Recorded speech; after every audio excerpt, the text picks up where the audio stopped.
નમસ્કાર મિત્રો, તમારું હાર્દિક સ્વાગત છે। આજે હું તમને અમાવાસ્યા અને પૂર્ણિમા એ બે બહેનોની કથા સંભળાવીશ। મિત્રો, એક સમૃદ્ધ રાજ્યમાં રાજા ધર્મપાલ અને રાણી લીલાવતી રાજ કરતા હતા। તેમને બે પુત્રો હતા, વીરેન્દ્ર અને શૌર્ય, અને બે પુત્રીઓ હતી। એક પુત્રીનું નામ અમાવસ્યા હતું અને બીજીનું નામ પૂર્ણિમા। પૂર્ણિમાનો ચહેરો ચંદ્ર જેવો દિવ્ય હતો। તે સવારથી સાંજ સુધી મંદિરમાં ભગવાન શિવની ભક્તિ કરતી, ગરીબોને ભોજન આપતી, તુલસીને જળ ચઢાવતી અને માતા પિતાની સેવા કરતી। પૂર્ણિમા ખૂબ જ ધાર્મિક સ્વભાવની હતી। તે હંમેશા પૂજાપાઠ કરતી, ગરીબોની સેવા કરતી અને ઘરનું બધું કામ પણ કરતી। પરંતુ બીજી બાજુ અમાવસ્યાને રાજસી ઠાઠઠારો પસંદ હતો। તે દિવસભર શણગાર કરતી, નોકરો પર બૂમો પાડતી અને પૂજાને વ્યર્થ કાર્ય કહેતી। અમાવસ્યાને પૂજાપાઠમાં કોઈ રૂચિ નહોતી। તે ન પૂજા કરતી ન કોઈ કામ કરતી, પણ બંને બહેનો એકબીજાને ખૂબ પ્રેમ કરતી હતી, કારણ કે પૂર્ણિમાનો સ્વભાવ ખૂબ સારો હતો। જો કે રાજા રાણીનો વ્યવહાર પૂર્ણિમા પ્રત્યે સારો નહોતો। તેઓ અમાવસ્યા અને બંને પુત્રોને વધુ પ્રેમ કરતા હતા। ધીમે ધીમે સમય વીત્યો અને રાજા રાણીના બાળકો મોટા થયા। એક દિવસ રાજાએ પુત્રોના લગ્ન કરી દીધા અને હવે પુત્રીઓના લગ્નની વારી આવી। ત્યારે બધાએ રાજાને કહ્યું કે હવે તેમના લગ્ન કરી દો। રાજાએ કહ્યું, હા, લગ્ન તો કરવા જ પડશે।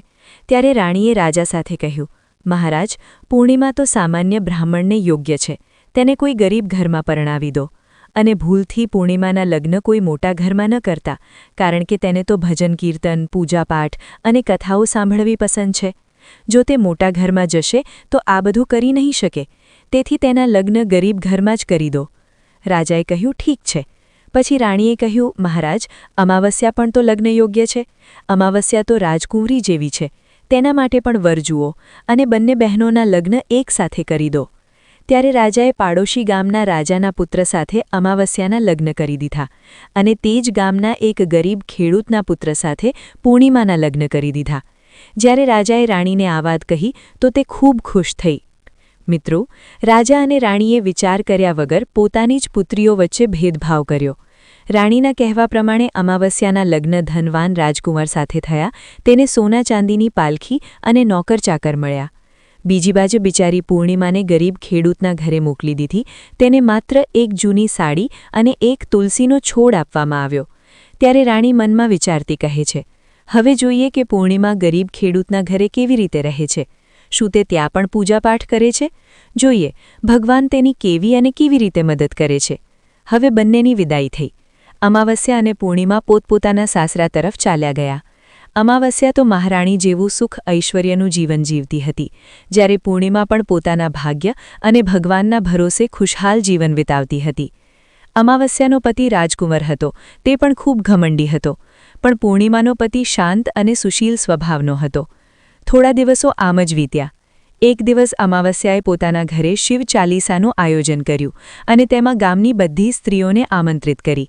પાડોશીઓને પણ બોલાવ્યા, પણ પોતાની બહેન પૂર્ણિમાને જાણી જોઈને ન બોલાવી, કારણ કે ગરીબ બહેનને ઘરે બોલાવી તેને પસંદ નહોતી। તેને લાગતું હતું કે તેને બોલાવાથી તેની પ્રતિષ્ઠામાં ખોટ પડશે। ત્યારે પૂર્ણિમા પોતાના દરવાજે બેઠી હતી। ત્યારે ગામની સ્ત્રીઓએ કહ્યું, અરે પૂર્ણિમા બહેન, તારી બહેનના ઘરે શિવ ચાલીસાનો પાઠ છે, તું નહીં જાય? પૂર્ણિમાએ કહ્યું, ના, હું નથી જતી, કારણ કે મારી બહેને મને નથી બોલાવી। ત્યારે સ્ત્રીઓએ કહ્યું, ન બોલાવી તો શું થયું, પૂજાપાઠ છે, તું અમારી સાથે ચાલ। વળી તે તારી બહેન છે, તેણે વિચાર્યું હશે કે બહેન તો પોતે જ આવી જશે, નિમંત્રણની શું જરૂર?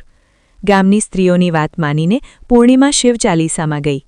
જ્યારે અમાવસ્યાએ પૂર્ણિમાને જોઈ તો ગુસ્સે થઈને કહ્યું, અરે, જ્યારે મેં તને નથી બોલાવી તો તું મારા ઘરે શા માટે આવી?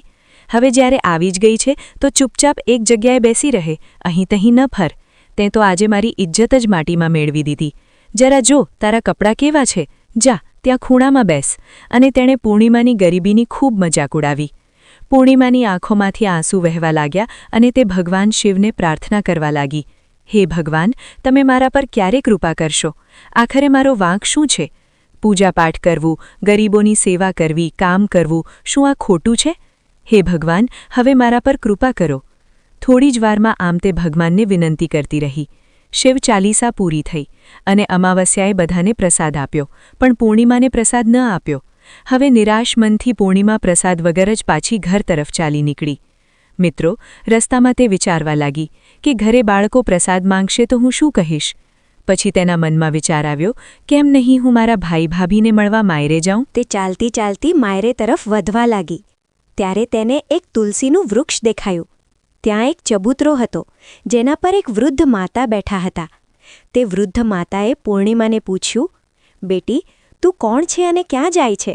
શું તું મારી એક મદદ કરી શકે? પૂર્ણિમાએ પોતાનો પરિચય આપ્યો. પછી વૃદ્ધ માતાએ કહ્યું, બેટી, જુઓ, મારો તુલસીનો છોડ સુકાઈ રહ્યો છે. તેમાં થોડું પાણી નાખી દે અને ચબૂતરાની સફાઈ કરી દે તો થોડી ઠંડક મળશે. પૂર્ણિમાએ તુલસીમાં પાણી નાખ્યું અને વૃદ્ધ માતાને પણ સ્નાન કરાવ્યું, તેમના ચરણ દબાવ્યા. પછી પૂર્ણિમાએ પૂછ્યું, માતાજી, બીજું કોઈ કામ છે? ત્યારે પ્રસન્ન થઈને વૃદ્ધ માતાએ કહ્યું, ના બેટી, બીજું કંઈ નહીં. તે મારી ખૂબ સારી સેવા કરી છે. ભગવાન તારું ભલું કરે. તેમણે પૂર્ણિમાને ખૂબ આશીર્વાદ આપ્યા અને કહ્યું, બેટી, જ્યારે તું માયરેથી પાછી આવે તો મારી પાસે જરૂર મળી જજે. પૂર્ણિમાએ કહ્યું, ઠીક છે માતાજી, અને તે આગળ વધી. પછી ચાલતી ચાલતી રસ્તામાં તેને એક શિવ મંદિર મળ્યું. ત્યાં પણ એક ચબૂતરો હતો, જેના પર એક વૃદ્ધ બાબા બેઠા હતા. તેઓ કોઈ બીજા નહીં, સ્વયં ભગવાન શિવ હતા. પણ પૂર્ણિમાએ તેમને ઓળખ્યા નહીં. વૃદ્ધ બાબાએ કહ્યું, બેટી, તું કોણ છે? કૃપા કરીને મારી એક મદદ કર, મને મોટું પુણ્ય મળશે. પૂર્ણિમાએ પોતાનું નામ કહ્યું. ત્યારે બાબાએ કહ્યું, બેટી, શું તું આ મંદિરની સફાઈ કરી દેશે? તે ખૂબ ગંદુ થઈ ગયું છે અને મારા નાહવા માટે 2 ડોન પાણી ભરી દે તો તારું ખૂબ ઉપકાર થશે. મારું શરીર થાકી ગયું છે, તેથી હું કોઈ કામ કરી શકતો નથી. પૂર્ણિમાએ મંદિરની સફાઈ કરી, ભગવાન શિવની પૂજા કરી અને બાબા માટે પાણી ભરી દીધું. પછી તે આગળ વધી. થોડું આગળ ચાલ્યા પછી તેને કાળી માતાનું મંદિર મળ્યું. ત્યાં કાળી માતા પણ એક વૃદ્ધ માતાના રૂપમાં બેઠા હતા. તેમણે કહ્યું, બેટી, તું કોણ છે? શું તું મારી એક મદદ કરી શકે? પૂર્ણિમાએ ખુશીથી પોતાનું નામ કહ્યું. ત્યારે વૃદ્ધ માતાએ કહ્યું, બેટી, અહીં બધા પૂજાપાઠ કરીને ચાલ્યા જાય છે, પણ કોઈ મંદિર સાફ નથી કરતું. જુઓ, મંદિર કેટલું ગંદુ થઈ ગયું છે. તેની સફાઈ કરી દે. પૂર્ણિમાએ મંદિરની સફાઈ કરી, માતાનો શણગાર કર્યો અને પૂજા કરી. ત્યાર પછી વૃદ્ધ માતાને સ્નાન કરાવ્યું અને તેમના પગ દબાવ્યા. પછી તે કાળી માતાના રૂપમાં બેઠેલી વૃદ્ધ માતાનો આશીર્વાદ લીધો અને આગળ વધી. આગળ ચાલ્યા પછી થોડે દૂર એક નદી મળી. ત્યાં પણ એક વૃદ્ધ માતા બેઠા હતા, જેઓ કોઈ બીજા નહીં, સ્વયં ગંગા મૈયા હતા. તેમણે પૂછ્યું, બેટી, તું કોણ છે? કૃપા કરીને મારી મદદ કર. પૂર્ણિમાએ પોતાનું નામ કહ્યું. ત્યારે ગંગા મૈયાએ કહ્યું, બેટી, શું તું મારી થોડી સેવા કરીશ? પૂર્ણિમાએ ગંગા મૈયાની પણ સેવા કરી અને આશીર્વાદ લઈને આગળ વધી. અંતે તે માયરે પહોંચી.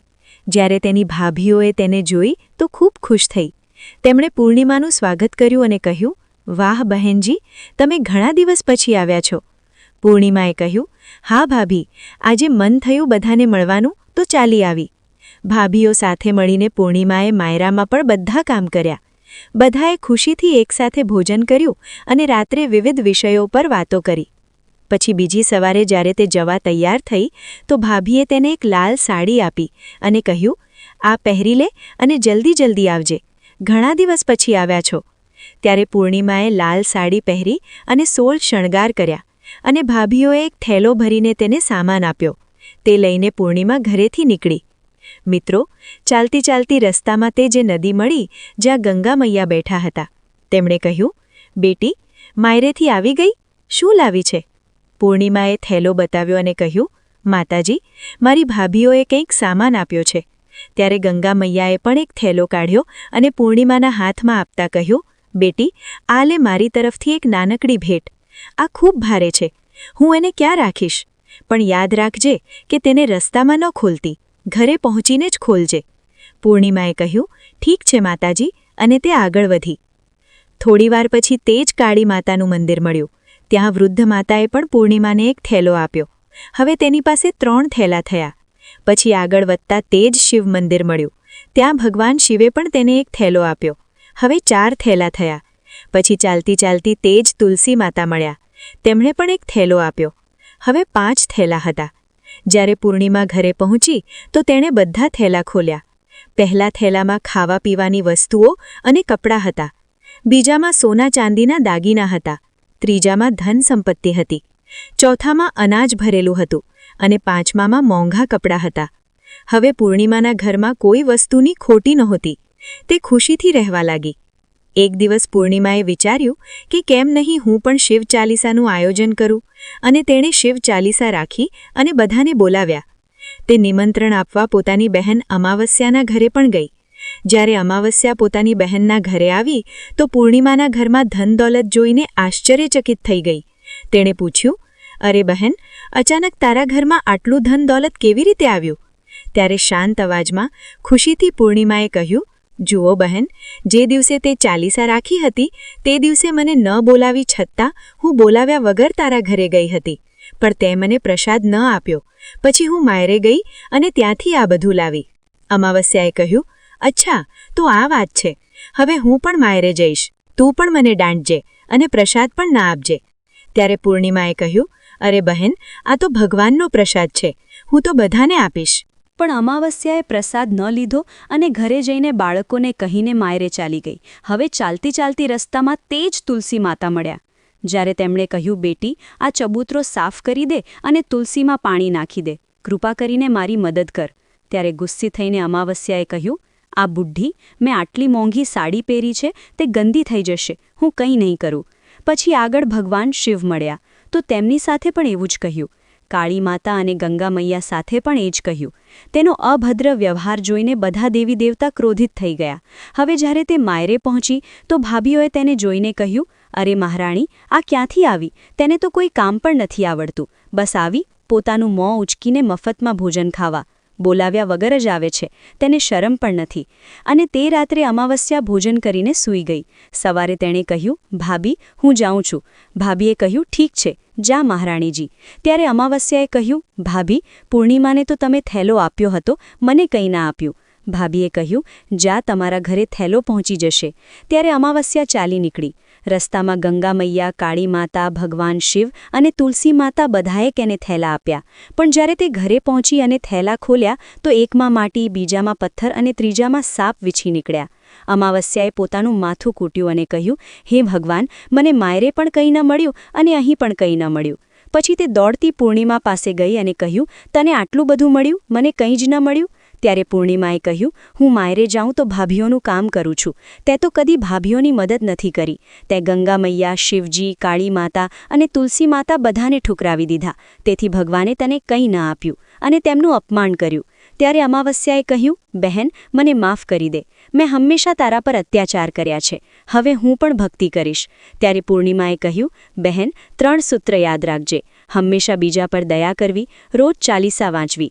ત્રીજું, 108 વાર ઓમ નમઃ શિવાયનો જાપ કરવો. આથી તારા બધા દુઃખ દૂર થઈ જશે. ઘરે આવતા મહેમાનોની સેવા પણ કરજે. અરે બહેન, ભગવાને જે 3 સૂત્ર આપ્યા છે તેને પ્રસાદ તરીકે સ્વીકાર કરી લે અને હૃદયમાં વસાવી લે. મેં સાચા મનથી ભગવાનની પૂજા કરી, બધાની મદદ કરી, તેથી મને બધું મળ્યું. તારી પાસે જે હતું તે તારા અહંકારને કારણે ખતમ થઈ ગયું. હવે અમાવસ્યા પોતાના ઘરે ગઈ અને પૂજાપાઠ કરવા લાગી.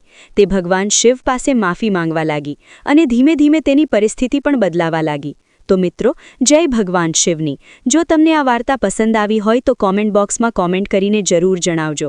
સાથે આ વાર્તાને વધુમાં વધુ શેર કરજો અને કોમેન્ટમાં સાચી શ્રદ્ધાથી ઓમ નમઃ શિવાય જરૂર લખજો.